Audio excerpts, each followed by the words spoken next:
A'udzubillahi minasyaitonirrajim. Bismillahirrahmanirrahim. Assalamualaikum warahmatullahi wabarakatuh.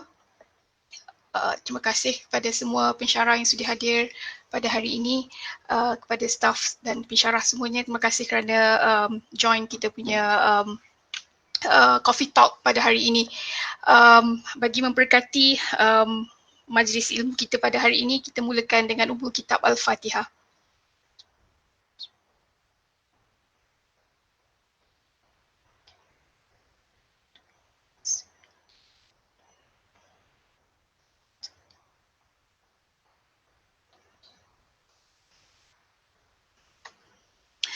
Baiklah, hari ini kita bertuah. Ini adalah sebenarnya kali pertama untuk tahun 2021 ini, bahagian PJI MA, kita adakan Coffee Talk. Nama juga adalah Coffee Talk dan ini adalah sesi yang santai insyaAllah sampai yang pentingnya. So hari ini kita akan disajikan dengan satu tajuk yang saya kira agak menarik. Sahaja aku menulis yang akan disampaikan oleh Ustaz Dr. Muhammad Kamil bin Mat Saleh.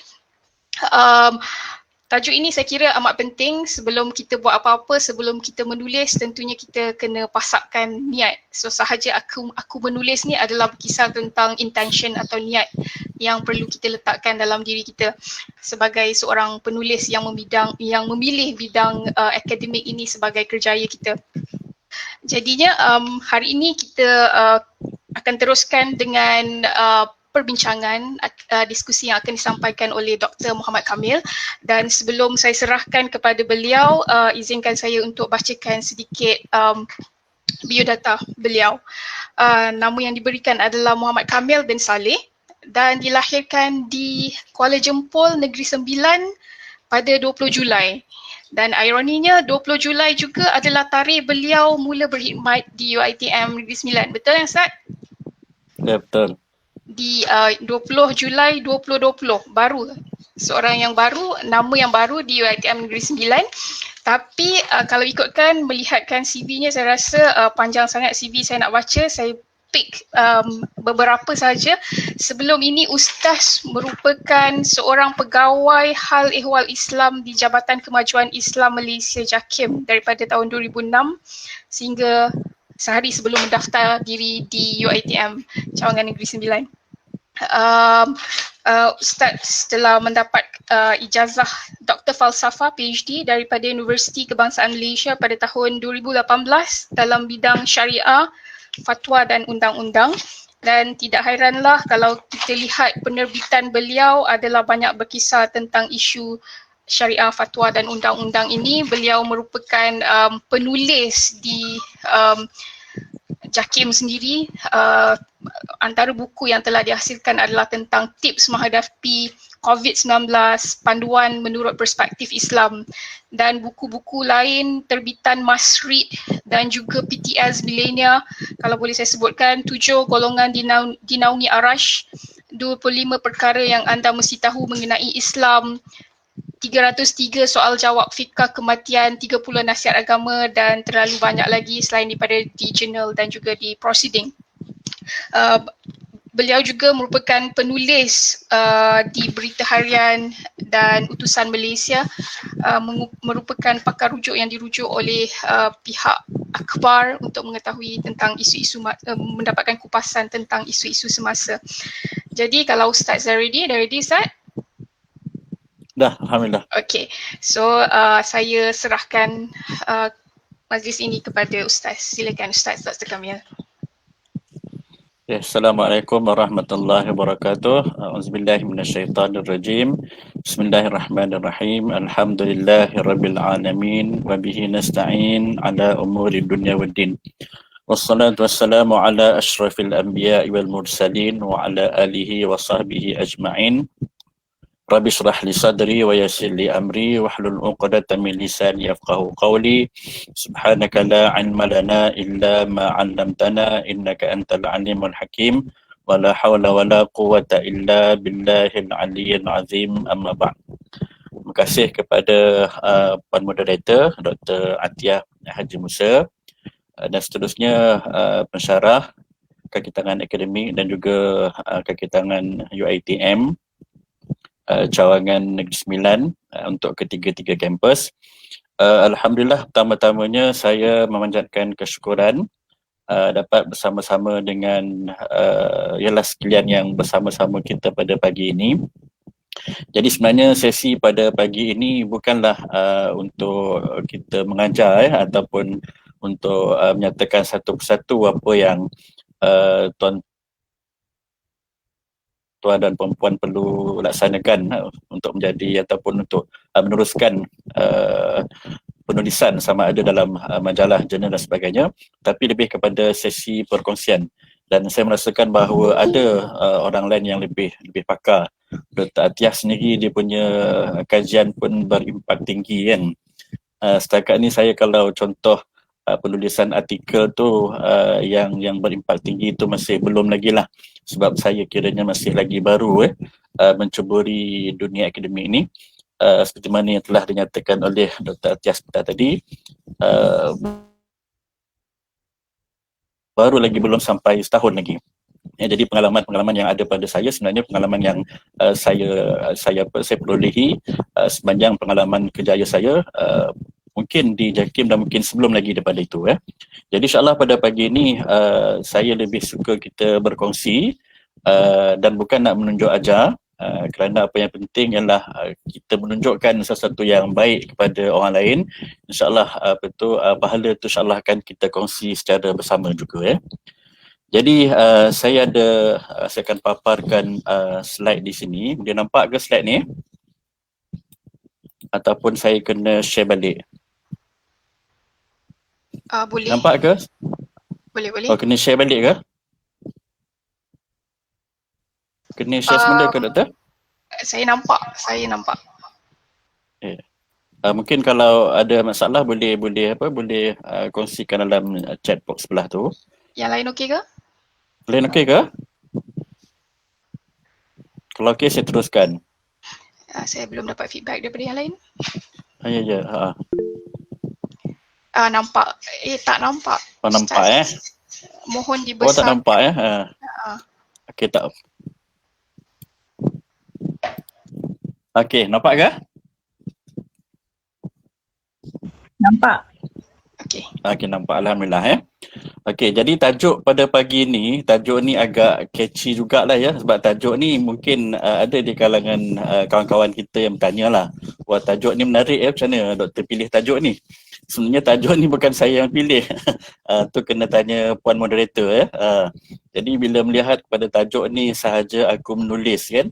Ni biasa kita sebut ni ketika kita nak melaksanakan sesuatu ibadat secara khusus. Contoh kalau kita nak solat, usolli kan. Ataupun kalau kita nak niat melakukan satu perbuatan, nawaitu dan sebagainya. Jadi terjemahan dia lebih kurang begitulah ya. Sahaja aku ataupun aku berniat untuk sekian-sekian ya. Jadi melihat kepada tajuk ni sebenarnya kita nak fokuskan kepada kita lah semua ni kaki tangan akademik dan juga bukan akademik supaya kita melihat perbuatan ataupun amalan kita menulis sama ada menulis dalam majalah ataupun dalam artikel jurnal ataupun penghasilan buku, sebenarnya apa yang kita buat itu bukan impaknya kita dapat semasa kehidupan kita di dunia, tapi sebenarnya dia akan membawa kelangsungan untuk kedamaian kita di hari akhirat.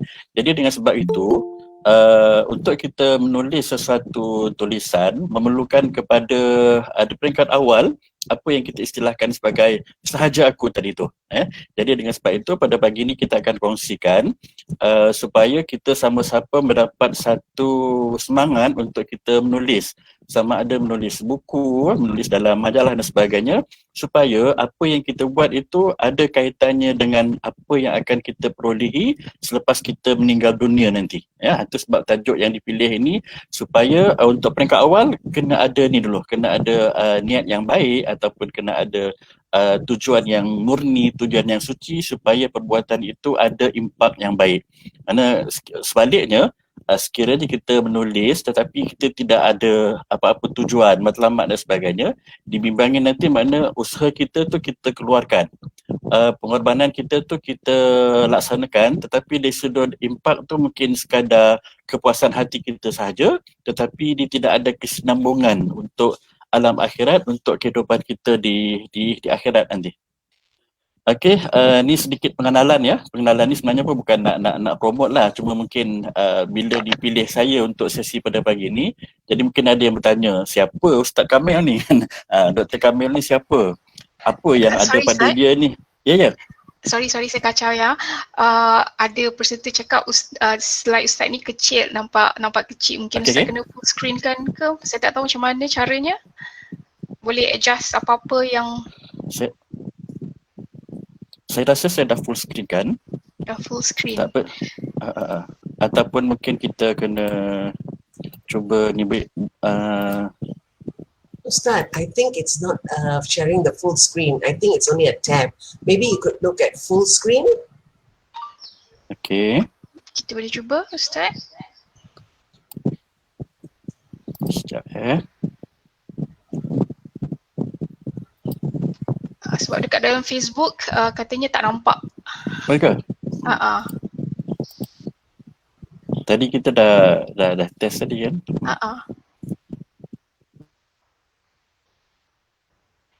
Sorry ya. Kita cuba lagi sekali. Okey, adakah? Okey. Ya, rasanya dah okey kan semuanya? Okey, alright. Feedback kata okey. Okey Sekarang start, sorry ya. Okey, saya pun sorry jugalah ya sebab tadi sebelum pukul 10 tadi kita dah test. Okey, ini di antara beberapa pengalaman saya lah dari sudut penulisan. Okey, alhamdulillah saya sebenarnya telah mula menulis dalam akhbar berita harian sejak tahun 2001. Mana lebih kurang 20 tahun lah ya. Jadi penulisan dalam akhbar tu sebenarnya kita just cuba-cuba je dulu kan. Tapi bila sekali dah keluar tu dia jadi semangat tu lain sikit ya. Jadi sejak daripada tahun 2001 tu saya teruskan menulis ketika saya mula-mula bekerja di IPTS dahulu. Kemudian dari sudut buku, alhamdulillah setakat ini 5 buku telah dihasilkan. Kemudian untuk artikel jurnal pun ada 7 artikel jurnal setakat ni. Dan semasa saya di JAKIM, saya telah dilibatkan dalam beberapa siri penulisan lah. Antaranya ialah penulisan artikel sempena sambutan Maulidur Rasul peringkat kebangsaan ya. Ni saya share sedikit lah di antara penulisan awal saya. Ini dalam akhbar berita harian bertarikh 13 Oktober 2001 berkenaan dengan mengambil iktibar Isra' Mi'raj. sebenarnya saya sekadar mencuba je dahulu mula-mula tu kan, sebab kebetulan semasa saya bertugas di salah satu kolej di Shah Alam, kawan-kawan dah duk promote kan, sebab saya ada keluarkan satu risalah untuk kaki tangan. Kemudian ada kaki tangan mencadangkan apa kata kalau Ustaz cuba hantar ke akhbar. Jadi saya cuba hantar, alhamdulillah diterima, dan sejak daripada itulah saya terus menulis dan sampai sekarang, dan lebih kurang dalam 80 artikel lebih lah, termasuk akhbar, majalah dan sebagainya. Ini di antara buku-buku penulisan saya seperti mana yang telah disebut oleh Dr. Atiyah sebentar tadi. Kebanyakannya buku-buku sebelum ni buku yang bercorak agama lah, cuma buku yang terakhir, autoriti fatwa daripada Pak Mufti dalam Undang-Undang Indonesia. Jadi daripada tesis PhD saya, dan saya terbitkan dalam bentuk buku dan diterbitkan oleh penerbit UKM. Penulisan-penulisan lain seperti mana yang saya sebutkan tadi dan Dr. Atiyah pun ada nyatakan, ini risalah khas Maulidur Rasul. Yang ni semasa wabak COVID-19 hari itu, kami di bahagian penyelidikan JAKIM telah diminta untuk membuat satu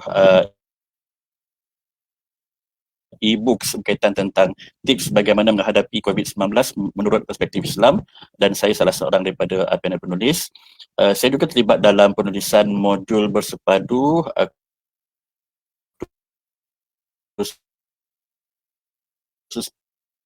perkahwinan yang belum kahwin, kena di kursus perkahwinan. Jadi untuk modul yang baru, saya terlibat juga dalam penghasilan modul tersebut. Dan juga ini yang terbaru lah ya, sambutan MKI. MKI ni Majlis Kebangsaan bagi Hal Ehwal Agama Islam sempena sambutan Jubli Emas 50 tahun. Saya menulis tajuk berkaitan. Nak kongsikan pada pagi ini adalah khususnya kita lah sebagai pensyarah di UiTM, dan menjadi tanggungjawab ataupun satu tugas kepada kita untuk menulis, kerana penulisan itu kita kata sebahagian daripada kerja ataupun kita kata tugas tanggungjawab kita sebagai seorang pensyarah ya. Tapi nak menulis tu dia kena ada satu lonjakan daripada dalaman kita sendiri, bagaimana untuk kita menerbitkan rasa minat, rasa suka dan rasa enjoy ketika kita menulis ya. Jadi untuk awal-awal ni saya nyatakan di sini ada beberapa persoalan yang mungkin bila saya tanya, saya tidak perlukan jawapan lah daripada tuan-tuan dan puan-puan. Cuma jawapan tu mungkin kita boleh jawab sendiri. Kenapa kita menulis? Kan? Mungkin dalam konteks kita sebagai pensyarah, kita kata memang dah UiTM suka menulis. Kalau tak menulis nanti tidak ada hasil penulisan, tidak ada hasil penyelidikan. Kalau tidak ada hasil penyelidikan, maknanya kita punya markah ATP kita rendah kan, ataupun prestasi kita rendah, nanti nak naik pangkat susah dan sebagainya. Okey, itu mungkin kita kata dari sudut tanggungjawab kita sebagai seorang pensyarah. Tapi dalam sudut yang lebih luas lagi, mungkin bila kita tanya kenapa kita menulis, mungkin ada orang yang minat menulis. Dia suka menulis cerpen kan, dia suka menulis buku, dia suka membuat sajak, puisi dan sebagainya. Jadi benda tu mungkin datang daripada minat ataupun dia suka untuk mengisi masa lapang, ataupun mungkin untuk meluahkan perasaan dan juga isi hati, berkongsi pengalaman dan sebagainya. Kita kata tujuan kita menulis dalam bentuk yang lebih luas ataupun dalam bentuk yang lebih umum kan. Tapi dalam konteks kita sebagai seorang pensyarah di UiTM dan juga di universiti-universiti yang lain, itulah merupakan satu tuntutan. Sama ada benda tu mungkin KPI universiti ataupun mungkin KPI kita sendiri, apa yang kita nak hasilkan, apa yang kita nak keluarkan, apa yang kita nak terbitkan. Jadi benda tu sebenarnya ada beberapa, kita kata beberapa angle ataupun sudut kenapa kita menulis. Itu yang macam saya sebut tadi tu, kita tanya soalan tu dan kita sendiri yang menjawab kenapa kita terlibat dalam dunia penulisan kan. Dari sudut kita sebagai seorang ahli akademik pensyarah di UiTM, seperti mana kita nyatakan tadi bahawa ini merupakan satu tuntutan ataupun satu kita kata skop kerja yang perlu kita hasilkan. Pensyarah kena menulis, pensyarah kena mengkaji, pensyarah kena buat penyelidikan, pensyarah kena buat kajian ya. Jadi dalam konteks kita sebagai ahli akademik, yang ini saya ingat mungkin dah banyak kali kita dengar dan mungkin telah banyak kali dikongsi oleh penceramah-penceramah yang fokus kepada penulisan sebagai seorang ahli akademik. Yang ni saya tidak perlu nak detailkan sebab saya rasa kita semua dah sedia maklum tentang nulis, pen dan sebagainya. Mungkin kita fokuskan kepada kita sebagai seorang Islam lah kan.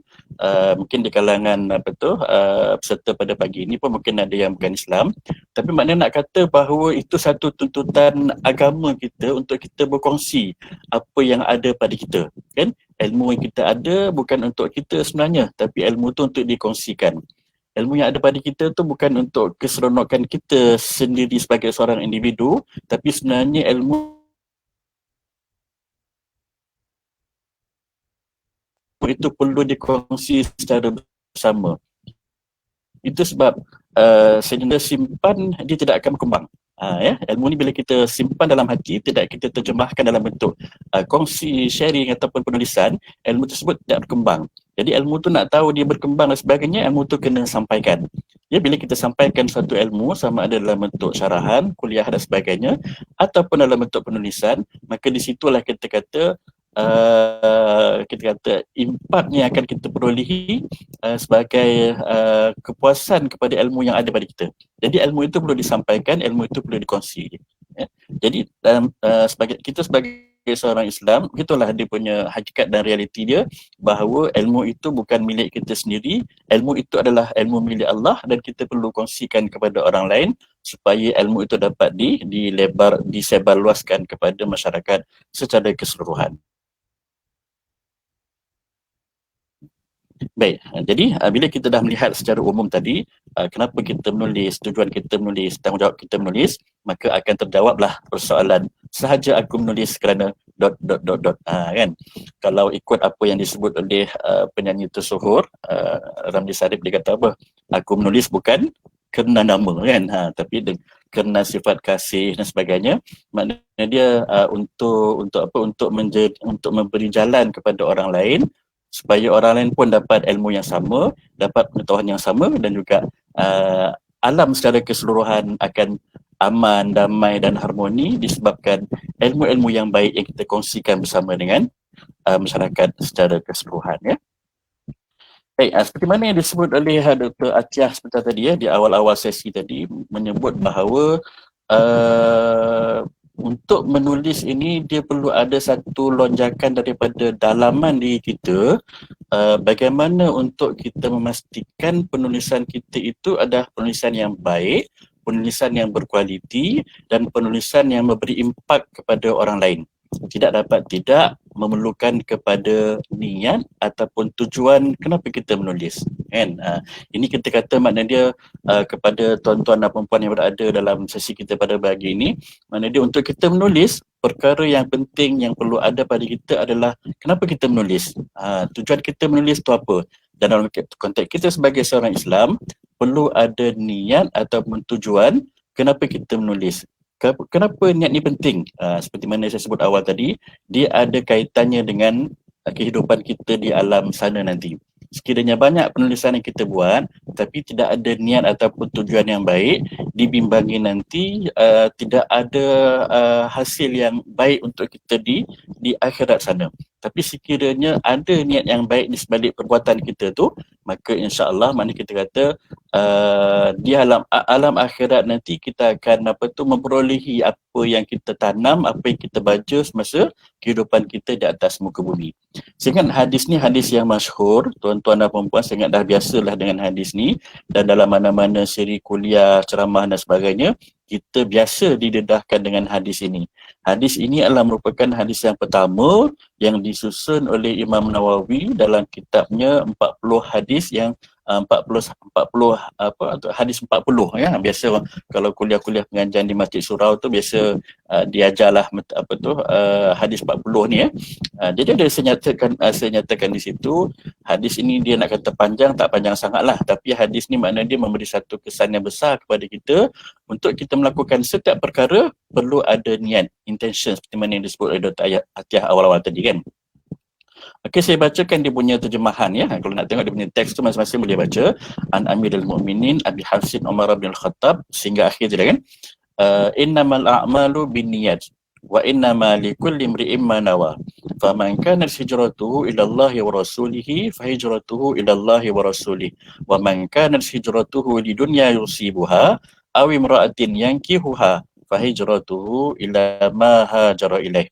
Yang pentingnya adalah yang awal-awal innamal a'malu binniyat wa innama likulli imri'in ma nawa. Itu yang kita nak ambil dia punya point dia, bahawa setiap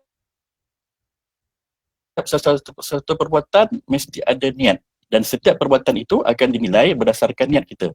Jadi kalau kita menulis, kena ada niat, kan? Niat kita kerana apa? Yang asas-asalnya niat tu kerana Allah lah. Nanti kita akan kongsikan, ya. Ada orang pernah tanya, kan, saya pernah kadang-kadang ceramah tu, kamu semua ni kalau nak pergi belajar sekolah niat kerana Allah. Ada orang tanya, macam mana nak niat kerana Allah tu? Kan? Contoh kita kata seorang pekerja, penjawat awam dalam pekerjaan, mesti niat bekerja kerana Allah. Macam mana nak dicetuskan, nak dilahirkan niat kerana Allah tu? Yang itu nanti kita akan kongsi, ya. Maknanya nak beritahu bahawa setiap perbuatan mengikut perspektif Islam kena ada niat. Sebab niat inilah yang akan menentukan nilai kepada perbuatan yang kita nak buat. Maknanya sekiranya kita niat kita untuk mendapat kebaikan, maka kebaikan itu kita akan dapat. Niat kita untuk kemasyhuran pun akan kita dapat.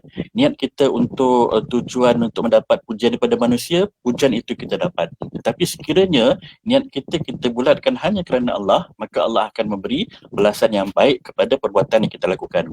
Dengan sebab itu hadis ini kita lihat berkenaan dengan proses hijrah Nabi SAW ke Madinah. Maknanya nak beritahu bahawa kenapa perlu berhijrah. Sekiranya penghijrahan itu kerana Allah, maka akan dapatlah Allah akan memberi ganjaran yang sebaik-baiknya kepada mereka yang berhijrah. Tapi sekiranya mereka berhijrah untuk berkahwin, ataupun mungkin untuk tujuan-tujuan keduniaan, maknanya dia akan dapatlah apa yang dia niatkan tu, dan hasilnya adalah berdasarkan apa yang ia niatkan. Jadi dalam konteks kita sebagai seorang penulis, maka kita kena menulis itu untuk tujuan-tujuan yang baik. Dan yang teratas sekali semasa awal penulisan, perlu kita sematkan dalam hati kita bahawa tujuan kita kerana Allah. Boleh kita sampingkan dengan tujuan-tujuan yang lain, contoh untuk memberi manfaat kepada manusia, untuk berkongsi ilmu dengan manusia, untuk berkongsi pengalaman dengan manusia. Tetapi yang asas yang penting bahawa awal-awal sebelum kita melakukan sesuatu perbuatan, niat itu adalah kerana Allah Subhanahu Wa Taala. Jadi dengan sebab itu, saya menyerulah berpesan kepada diri saya, contoh kalau macam tuan-tuan, perempuan nak menulis artikel, ataupun nak menulis majalah, ataupun nak membuat kajian pendidikan dan sebagainya, sewaktu mula-mula kita nak melakukan pekerjaan kita tu, kita pegang, kita letak tangan kita di laptop, komputer dan sebagainya, sebelum kita menuliskan, kena pejam mata, relax dulu.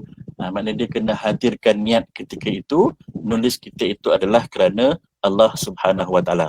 Maka kalau kita contoh terus ambil laptop, ambil PC, terus tulis, ambil dia punya bahan-bahan, ambil dia punya rujukan-rujukan, tetapi tidak ada hadirkan niat itu kerana Allah, dimimbangi nanti tulisan tu dapat kita hasilkan, buku tu diterbitkan, artikel tu diterbitkan, tapi di sudut kita kata apa, nilaian pahala ataupun ganjaran di sisi Allah tu kita bimbang nanti kita dapat hasilnya, hasil penulisan tu, tapi di sudut kita kata apa, keseronokan ataupun ganjaran daripada Allah dibagi tidak ada, ya.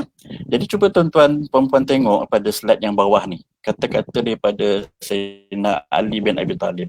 Saya ingat kalau kita faham konteks apa yang disebut oleh Sayyidina Ali ni, dapat memberi satu impak yang sangat positif kepada kita. Dia punya bahasa dia cantik, kan? Dia punya perkongsian idea dia sangat menarik. Ini bukan hadis, ini pandangan dia, kan? Dia kata apa?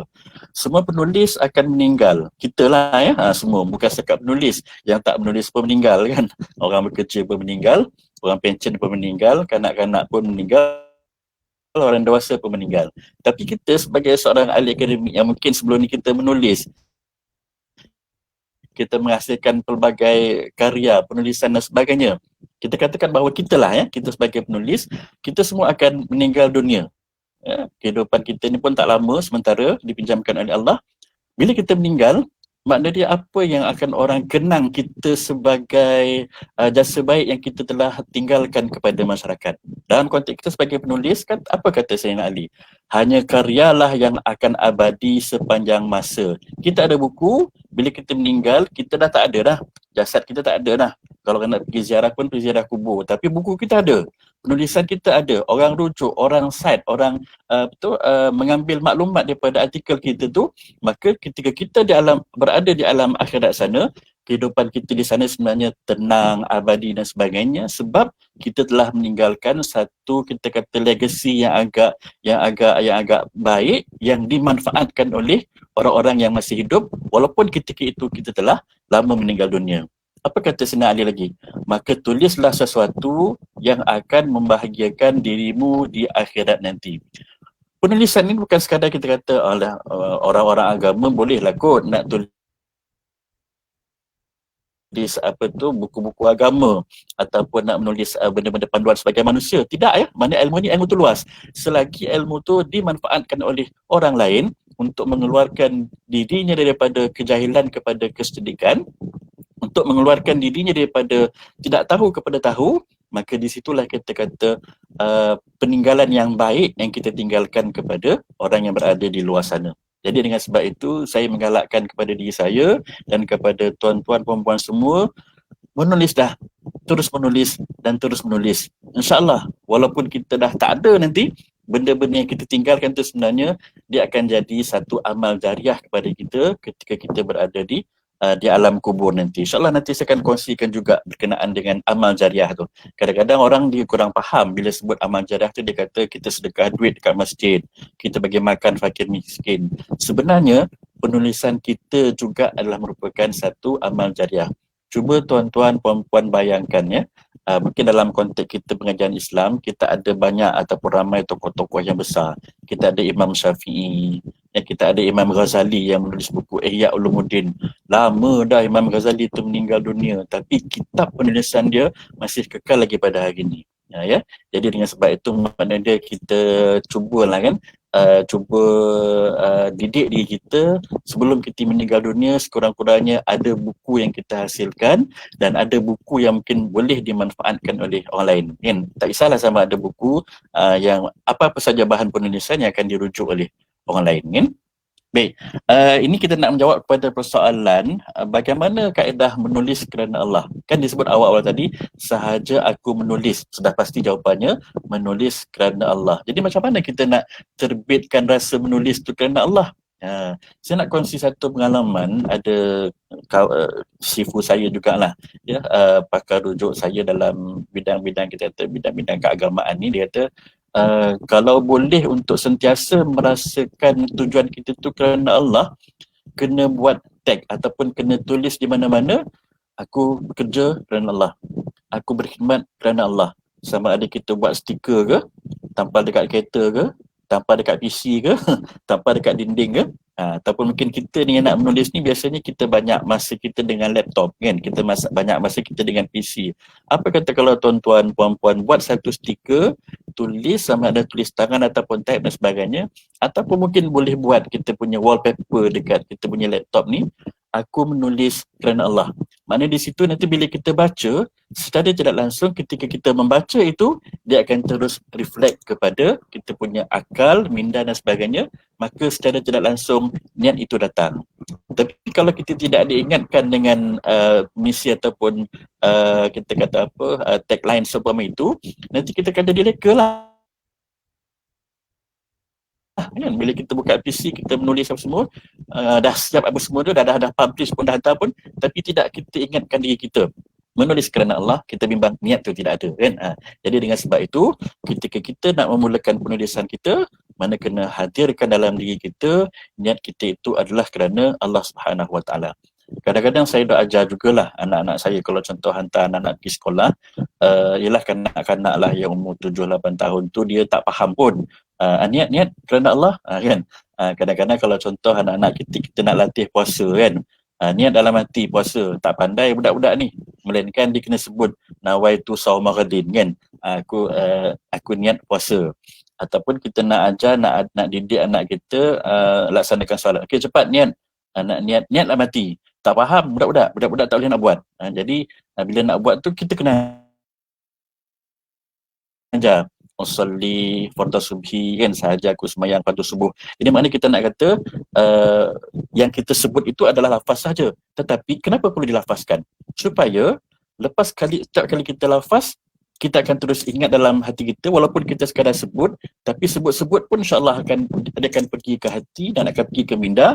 Maka di situ alhamdulillah kita kata niat tu dah ada. Maknanya dia benda tu boleh menghadirkan niat. Itu sebab kalau contoh kita letak di PC kita, laptop kita, aku menulis kerana Allah, aku menyampaikan kuliah kerana Allah, aku mengajar kerana Allah. Jadi maknanya bila kita baca, kita lihat, maka secara tidak langsung hadirlah niat kita tu kerana Allah Subhanahu Wa Taala.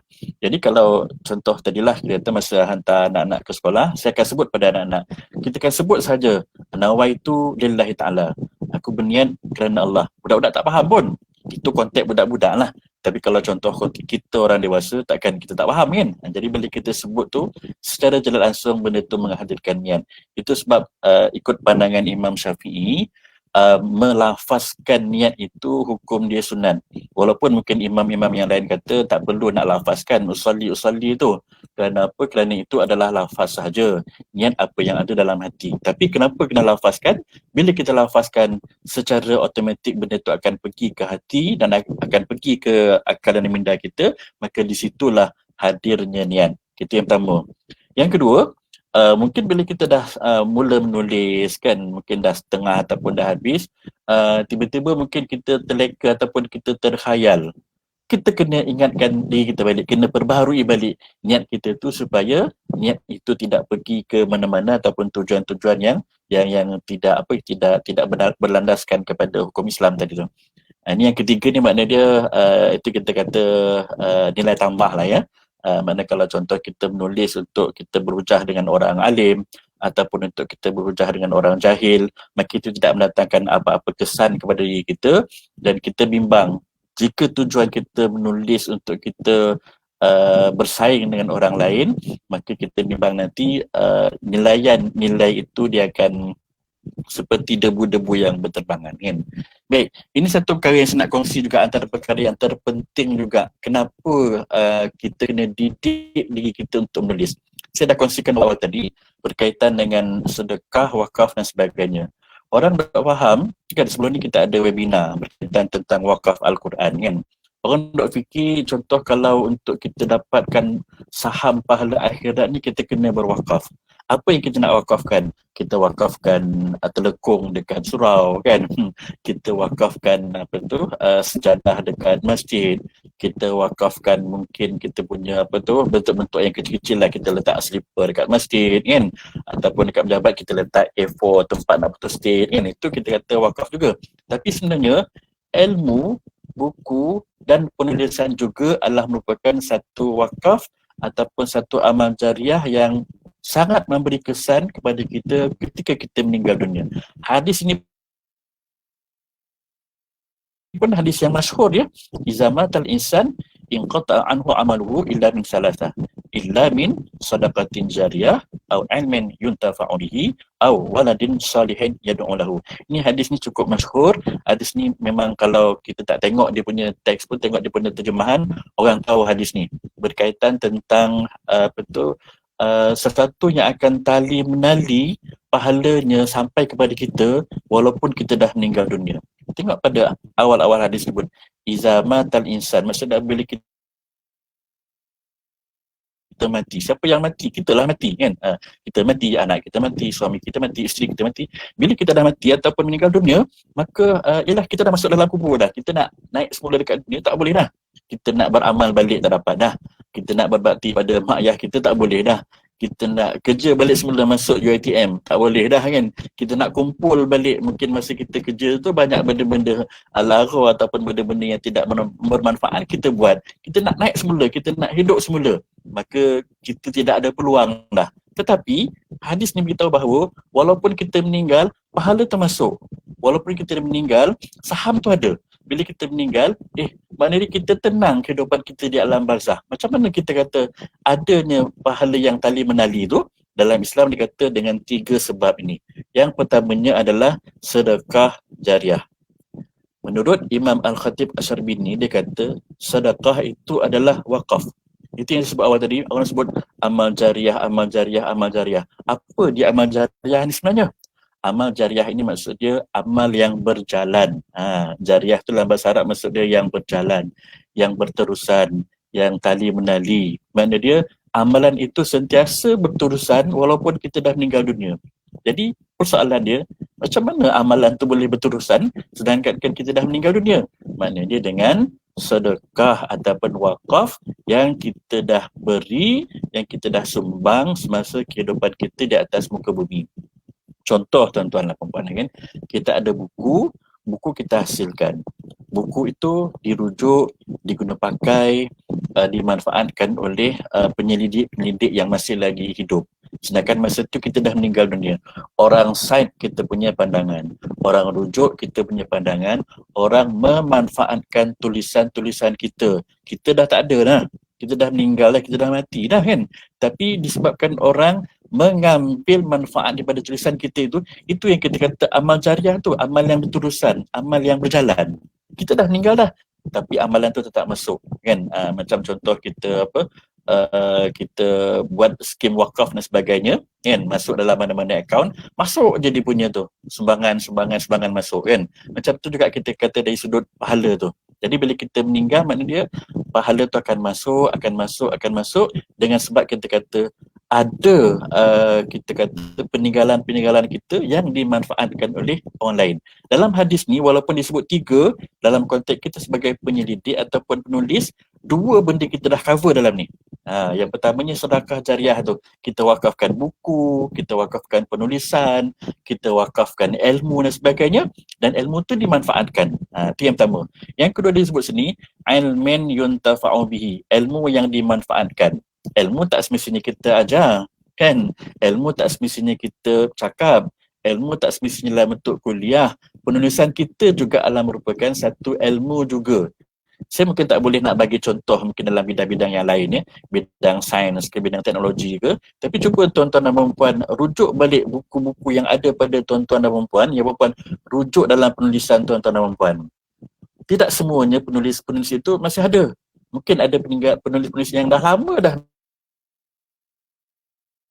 meninggal dunia. Macam tu juga kita bayangkan kalau kita dapat menghasilkan buku, penulisan, artikel dan sebagainya, dimanfaatkan dan digunakan pakai oleh orang lain untuk tujuan penulisan mereka. Dirujuk kita punya pandangan, dirujuk kita punya tulisan, dan dirujuk kita punya idea-idea yang kita keluarkan dalam buku dan juga dalam penulisan kita. Itu yang pertama kan. Yang kedua disebut ilmin yuntafa'u bihi, ilmu yang dimanfaatkan. Sama juga penulisan, artikel, buku, risalah dan sebagainya. Orang rujuk. Bila orang rujuk sudah pasti orang memanfaatkan ilmu dan juga penulisan yang kita ada. Yang ketiga tu anak soleh tu mungkin dalam skop yang lain, tapi saya nak kata walaupun hadis ni pendek, Nabi nak kata bahawa amalan yang akan berterusan, amal jariah tadi tu, dua-dua ni sebenarnya telah di cover oleh tuan-tuan dan puan-puan yang terlibat dalam bentuk penghasilan buku, penghasilan artikel, penulisan risalah-risalah ilmiah dan sebagainya, buletin dan sebagainya.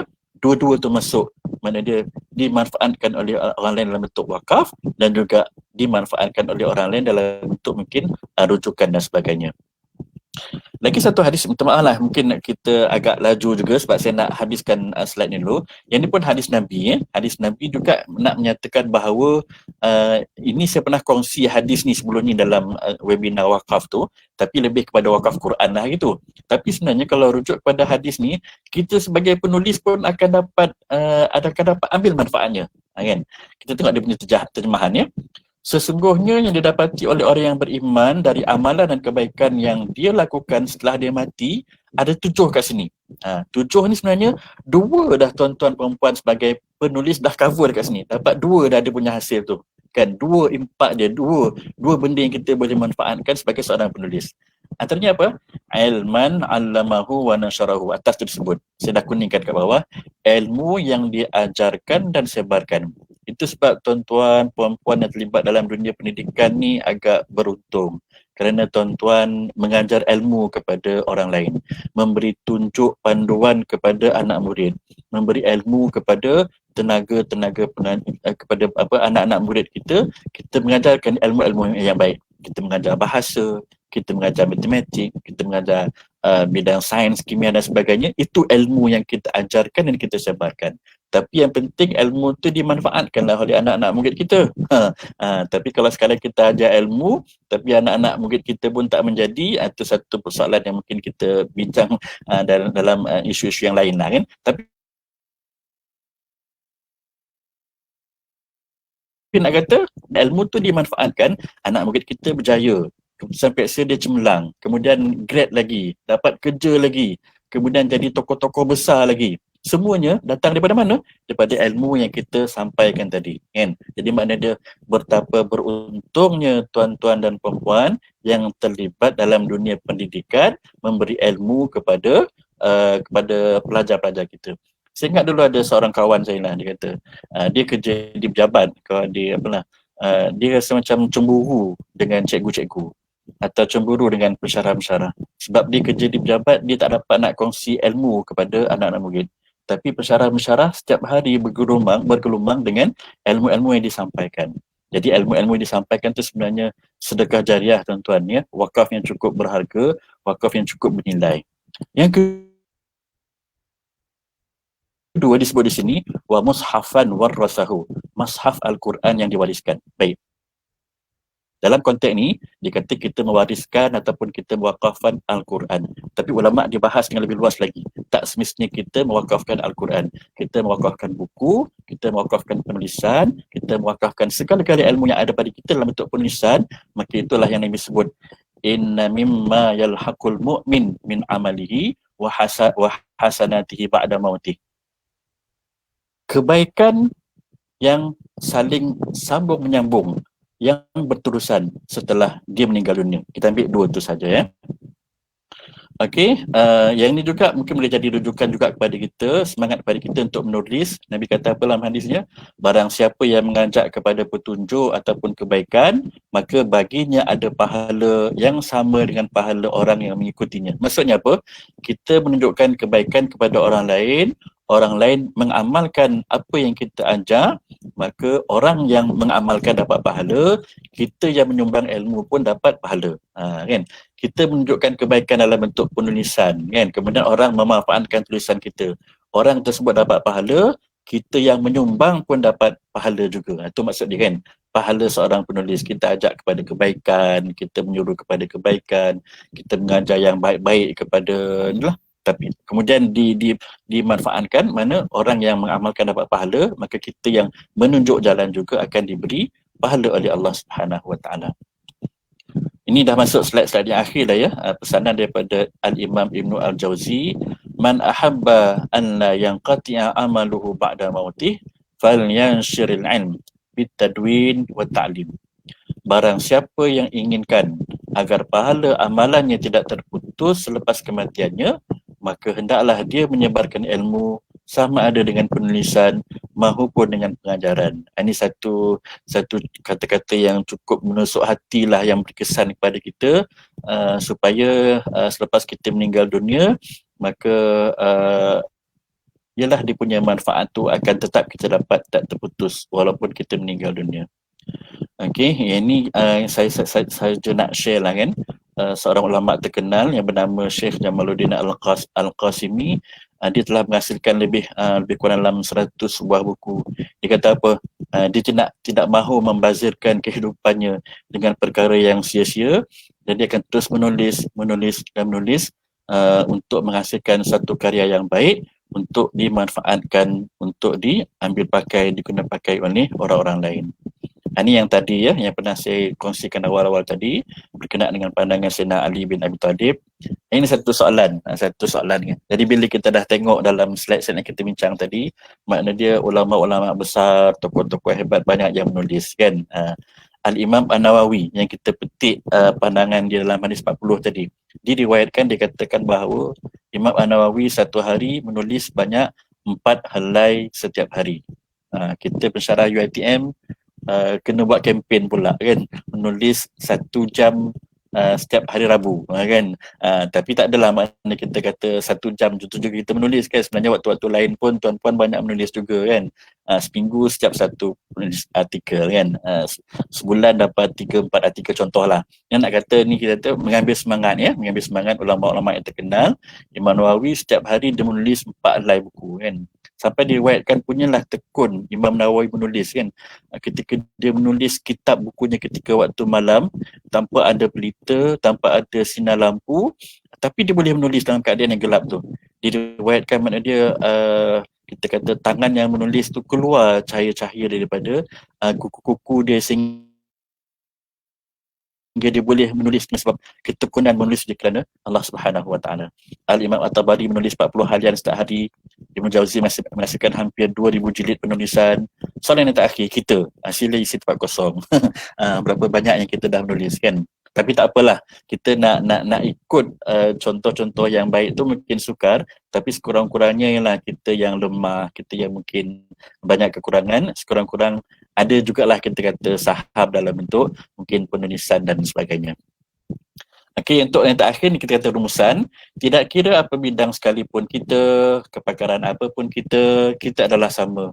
Menulis ilmu yang datang dari Allah jua. Ilmu untuk memberi kepandaian dan sesuatu yang baru kepada ummah. Ilmu yang boleh mengingatkan seseorang kepada penciptanya. Semua itu milik Allah.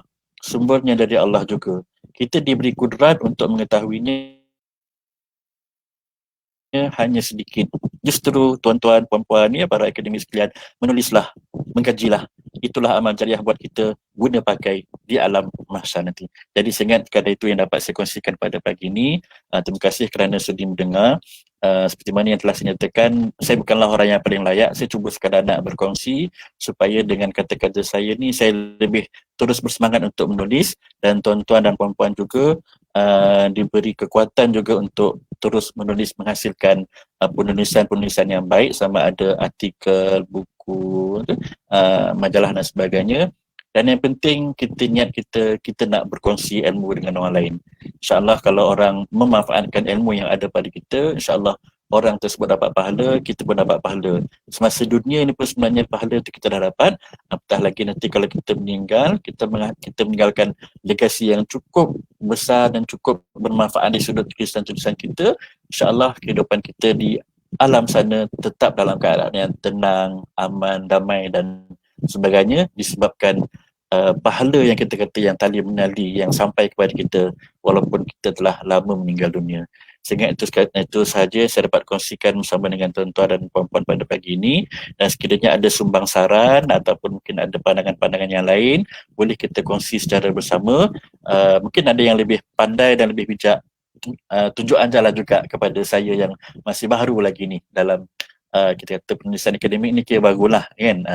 Tapi nak kata pengalaman yang sebelum-sebelum pun nak kata tak adalah bagus sangat pun, cuma sekadar apa, boleh lah nak kata apa, kita seronok kan. Mana bila sekali kita tulis keluar seronok, ada dia rasa keseronokan tu agak lain jugalah kan. Jadi bila itu mana daripada satu ke satu itu sebenarnya nilai tambah lah kepada kita pengalaman dan juga kita punya kehidupan kita, insyaAllah. Jadi saya serahkan semula kepada Dr. Atiyah. Sila Dr. Alhamdulillah, terima kasih banyak Ustaz Dr. Kamil atas perkongsian yang sangat menarik dan bermanfaat, insyaAllah. Jadi kita teruskan dengan mungkin kita boleh terima pandangan atau persoalan daripada siapa yang nak terus bercakap dengan Ustaz, ataupun saya mungkin boleh bacakan di chat. Ya, mungkin saya bacakan satu pandangan daripada cikgu saya yang dihormati, Profesor Madya Dr. NG. When we share our knowledge, be it writing, explanation notes, oral discussion, sharing at webinars, etc., we are doing this for God and then for our students, colleagues and friends, also to strangers. I believe that too. So kalau kita lihat di sini walaupun berbeza agama, tapi kita masih percaya kepada nilai murni ini. Kita melakukan kepada untuk kita Muslim lillahi ta'ala dan mengikut kepercayaan masing-masing. So kalau ada yang sudi berkongsi apa-apa pandangan, dipersilakan. Assalamualaikum Dr. Atiyah. Waalaikumsalam warahmatullahi wabarakatuh. Saya Masita daripada TM Campus semua. Assalamualaikum Dr. Muhammad Kamil, Ustaz. Waalaikumsalam ya Prof. Saya nak tanya sedikit boleh tak? Pertamanya saya nak ucapkan tahniahlah sebab saya melihat Dr. Kamil memang banyak sangat menulis. Itu merupakan satu cabaran untuk saya jugalah. Jadi saya nak tanya dengan Dr. Kamil, bilakah waktu yang biasanya idea untuk menulis tu ataupun keadaan bila yang biasanya Dr. Kamil dapat idea untuk menulis dengan baik tu? So itu satu soalan pertama saya. Okey. Mungkinlah tak tahu sebenarnya itu bukanlah alasan, sebab bila saya dengar apa yang Ustaz cakap tadi, memang betul lah kita ni apa yang kita dah mengajar, dan sepatutnya benda tu kita juga kena share dengan public juga kan, kepada orang ramai, supaya insyaAllah semoga sekurang-kurangnya ilmu tu insyaAllah dapat dimanfaatkan kepada masyarakat juga. Tapi dengan kekangan yang macam contohlah kami ni mengajar kan, tu saya tadi bila kekangan tu bagaimana agaknya cara, dan saya yakin Ustaz pun masa bekerja dekat tempat lama pun kita kata dari segi hakiki tugasan kita tu pun tak akan pernah habis. Okay, macam contoh kami nak mengajar tu daripada tu stream tak habis. Tapi walau bagaimanapun doktor masih lagi ada masa untuk meluangkan penulisan tu, tetap ada. Maknanya ialah macam Ustaz kata, kalau sekali pertama kita dah start, insyaAllah lepas tu kita akan tetap menulis. So momentum tu macam mana Ustaz kekalkan? Maksudnya dalam keadaan kita nak berbagai tugasan hakiki, but in the same time tetap juga kita nak menulis. Jadi saya minta lah kalau boleh dapat kita sama-sama pelajari dengan lebih baik daripada Ustaz. Terima kasih Ustaz. Itu soalan saya. Okey, sama-sama. Ni sekadar berkongsi pengalaman lah ya. Soalan yang pertama tadi tu bila masa kan, masa. Sebenarnya saya tidak ada masa-masa tertentu. Tidak ada masa tertentu. Bila masa tu maknanya dia nak jawab pun susah kan, sebab kita tidak ada specific time bila kita nak menulis kan. Cumanya mungkin nak respon daripada apa yang Prof. Madia Dr. Masita sebut tadi tu, kita berbalik kepada contoh masa mula-mula kita sambung pengajian dululah, peringkat PhD, master dan sebagainya. Kita nak pilih tajuk kan doktor kan. Bila nak pilih tajuk, macam-macam dalam kepala otak ni, nak buat tajuk ni, buat tajuk tu dan sebagainya. Apa yang SV kita pesan pada kita masa mula-mula kita nak menulis? Cari satu bidang yang kita kata kita selesa, dan kemudian mungkin sesuai dengan pekerjaan kita untuk mudahkan kita dapat collect data kan. Jadi sebenarnya kalau tengok pada penulisan, okeylah contoh penulisan artikel tu, saya tidak katalah benda tu agak mudah, tapi sebab macam saya sendiri di rumah ni kita ada mini library kita, buku kita banyak kan. Jadi cara saya tengok pilih mana-mana buku yang ada tu, daripada situ sebenarnya kadang idea tu datang nak tulis tajuk apa. Tapi kalau contoh yang tadi tu, dalam bentuk penulisan akademik kita nak buat bidang apa? Kita nak tulis bidang apa? Jadi di situ sebenarnya memberi satu semangat kepada kita untuk mudah menulis tu apa yang kita minat dan apa yang kita suka. Contoh macam sekarang ni sejak saya masuk UiTM tu macam yang artikel penulisan dalam akhbar tu sebenarnya saya cedok daripada tesis saya je kan. Tapi apa yang kita buat itu relate dengan situasi semasa kan. Contoh bila orang kata isu COVID kan, isu COVID kan. Isu COVID sebenarnya dalam bidang saya, contoh dalam bidang fatwa, ada poin-poin yang saya boleh guna pakai fatwa tu di sudut isu pandemik COVID-19 ni. Jadi daripada situ maknanya dia benda tu dah memudahkan kita untuk menghasilkan satu artikel. Saya dah hantar satu artikel dekat jurnal Kanun Dewan Bahasa Pustaka, tajuk insyaAllah dalam bulan Julai ni dia publish lah.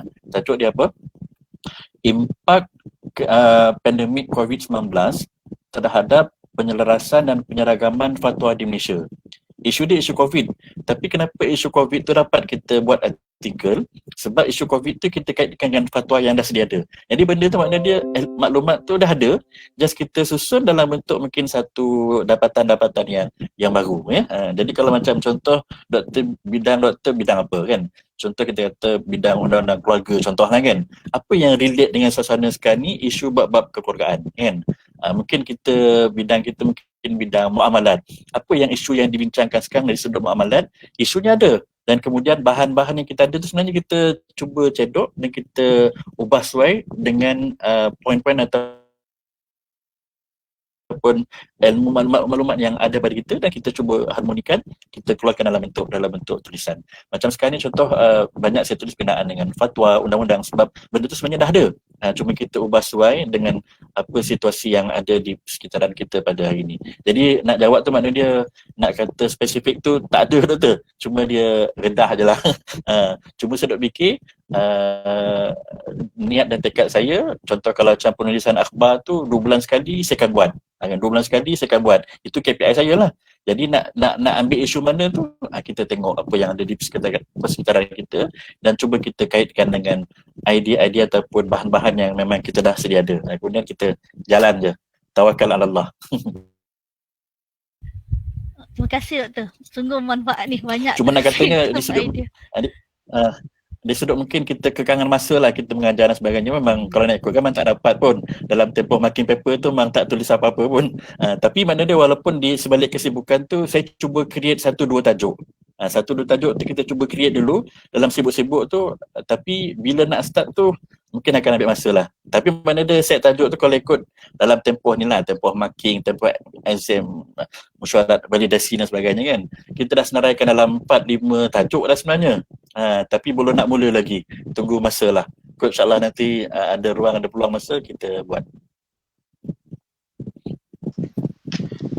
Okay, terima kasih Ustaz dan juga Dr. Masita. Ustaz, saya ada soalan. Okay. Daripada rumusan apa yang Ustaz cakap tadi, kiranya kita tak salah untuk meletakkan niat, okay saya menulis ni nak naik pangkat lah, saya menulis ni nak kerja jadi corresponding author, nak dapat insentif yang PJI nak bagi. Semua tu tak salah, tapi kita harus meletakkan niat lillahi ta'ala tu paling atas, betul? Betul-betul. Okay. Alright. Ada satu pepatah mengatakan ikatlah ilmu melalui penulisan. Dia pepatah kan Ustaz, dia bukan hadis ke apa? Setahu saya mungkin bukan agak. Okay, so terima kasih banyak-banyak Ustaz. So kita pun dah sampai ke pukul 11 dan berakhirlah. Kalau ada persoalan yang nak dibangkitkan lagi, saya kira kita boleh saja terjah Ustaz ni ke mana-mana. Beliau ada di kampus Seremban dan sekarang ni kita bolehlah secara email ke nak minta Ustaz bincangkan lagi ke lepas ni. Boleh je kan Ustaz kan? Tak ada masalah pun. Boleh. Okay. Alright, terima kasih banyak Ustaz Dr. Kamil atas perkongsian yang sangat menarik dan bermanfaat, lebih-lebih lagi di pagi Jumaat hari ini. Okay, sekejap doktor ya. Saya nak respon sikit lah. Thank you so much lah Profesor Madya khas Dr. Angeline. Saya baca respon-respon yang ada ni, saya teruja. Saya bersemangat dan saya cukup menghargai komen-komen yang mungkin Prof ada nak share sikit pada saya dan kepada semua sebagai semangat ke motivate pada kita pada hari Jumaat, hari yang berkat kan. Mungkin 1-2 point yang mungkin doktor, saya ambil kesempatan ya. Sure. I really enjoyed your session, Ustaz, and I agree with all the points that you talked about. And is it okay for me to speak in English? Boleh, kan. Saya boleh cakap dalam bahasa Malaysia juga, tapi I'm not sure whether you'll faham ke tak, but I'll try. Saya faham, cuma nak no, it's my bahasa. Okay. Yeah.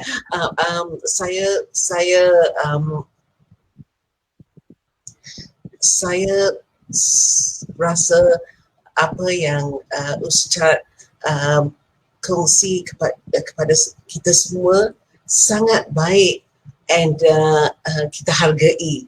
And kalau saya nak kongsi, nak tambah apa-apa pun, I think Ustaz sudah kongsi everything that I need to say.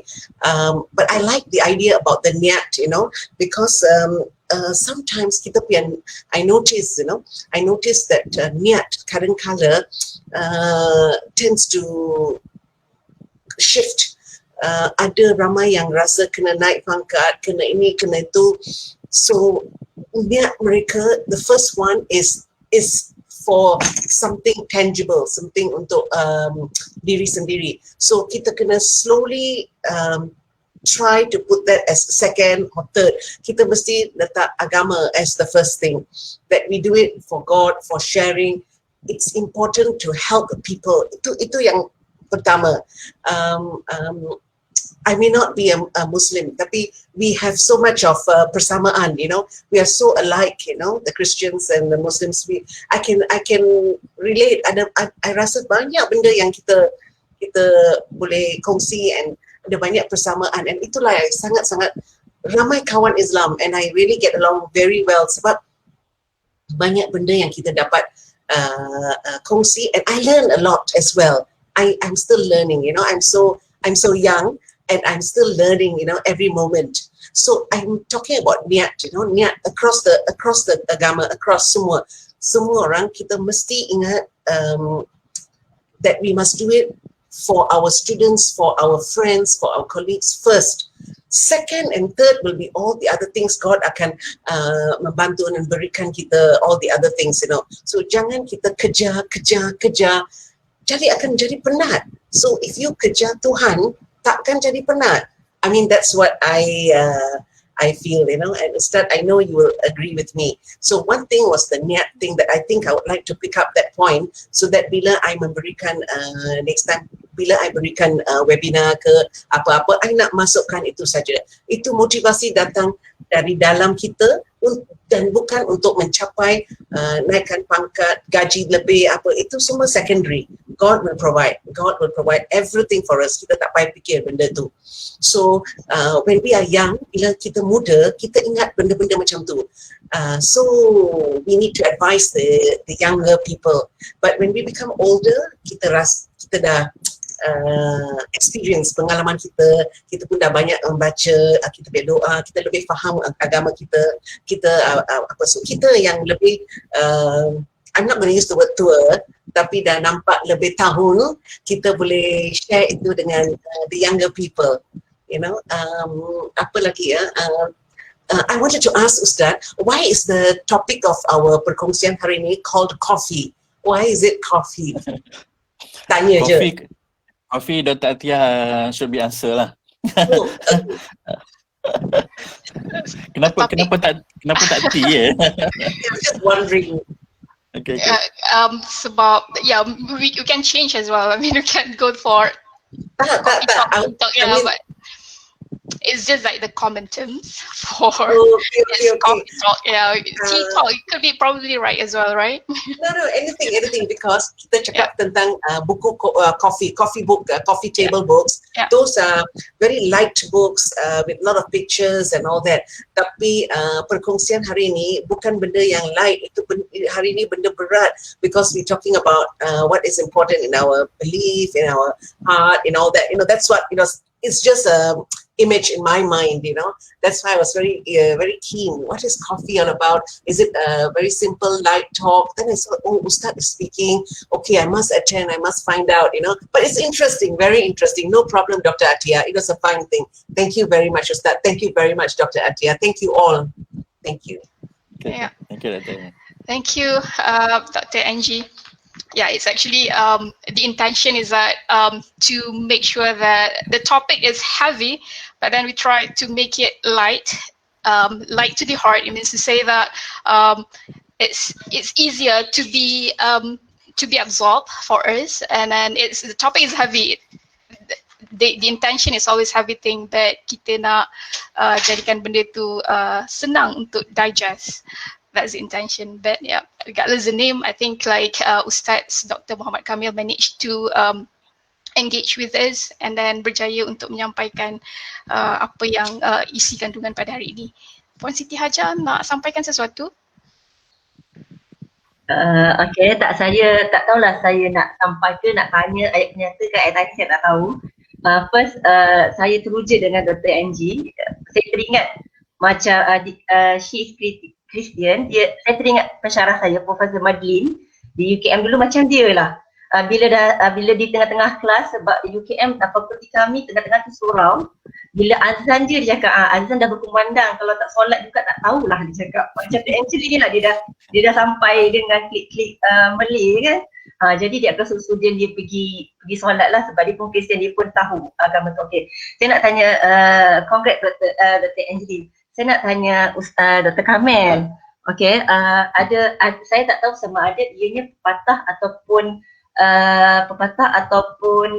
apa kita panggil hadis yang dikata ini tentang perkongsian ilmu tu. Okay, dikata ilmu tanpa amal ibarat pokok tanpa berbuah. Saya tak tahu itu saya bukan orang bidang kan, nak tanya adakah itu okay, contohnya lah adakah itu hadis ataupun kenyataan ke tak tahu. Okey. Lepas tu jadi saya mengajar ekonomi dengan usahawanan. Pernah sekali saya pergi kursus keusahawanan. Dia kata ilmu tanpa amal ibarat pokok tanpa berbuah. Jadi saya kata dia kata awak ada andainya kita ada ilmu keusahawanan tapi kita tidak menggunakannya. Ibarat itulah ada apa komen tak, tetapi bila saya amalkan tapi memang berbuahlah. Saya lecturer keusahawanan, bila saya pergi ke kursus itu saya memang paksa diri saya menjadi usahawan. Memang berbuah sebab bila student buat hal tipu sikit saya dah tahu, saya dah trace. Jadi adakah itu sebagai sebab kenapa saya berniaga tu menjadi usahawan tu sebab saya mengajar subjek tersebut. Sebab saya mendengar pepatah itu ilmu tanpa amal ibarat pokok tanpa berbuah. Tetapi sekarang ni beberapa semester saya dah stop berniaga sebab saya buat sambung tu kan. Jadi saya rasa saya tak berbuah-buah. Jadi kadang-kadang kita rasa bersalah, kita rasa bersalah lah. Sebab apa kita berkata dengan student jadi saya hanya memberi contoh yang lepas saja semasa saya trade di sini ni, tetapi sekarang saya tidak berbuah. Apa komen doktor tentang itu? Okey, saya jawab ringkas ya. Kalau puan nak menghasilkan buah-buah yang baru, puan menulislah. Menulis dalam, ya mungkin dia just sharing knowledge je, mungkin sharing pengalaman. Jadi mungkin daripada pengalaman yang ada tu kita boleh create sesuatu yang baru, satu yang segar kan. Jadi benda tu sebenarnya dia tak basi pun. Dia benda tu sebenarnya boleh berkembang. Jadi memang itu setahu saya pun itu hadis Nabi sebut kan, al-ilmu bila amal kasyajari bila samar. Ilmu yang tidak ada buah seolah seperti pokok yang yang tidak menghasilkan apa-apa hasil kan. Jadi puan kena cuba memikirkan idea-idea yang baru untuk menghasilkan buah-buah yang baru.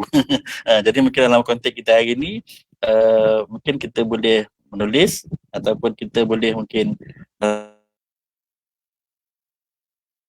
dalam konteks sekarang mungkin penulisan lah kan.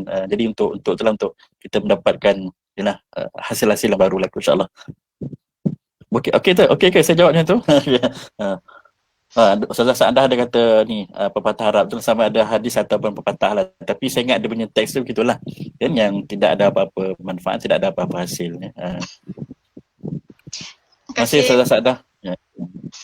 Terima kasih. Saya kira kita perlu mengakhirkan kita punya majlis di sini setakat ini saja.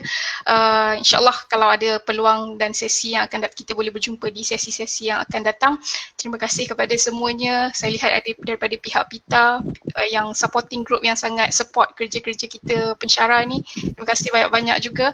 Terima kasih kepada semuanya dan terutama kepada penceramah kita Ustaz Dr. Muhammad Kamil di atas pengisian yang sangat bermanfaat pada hari ini.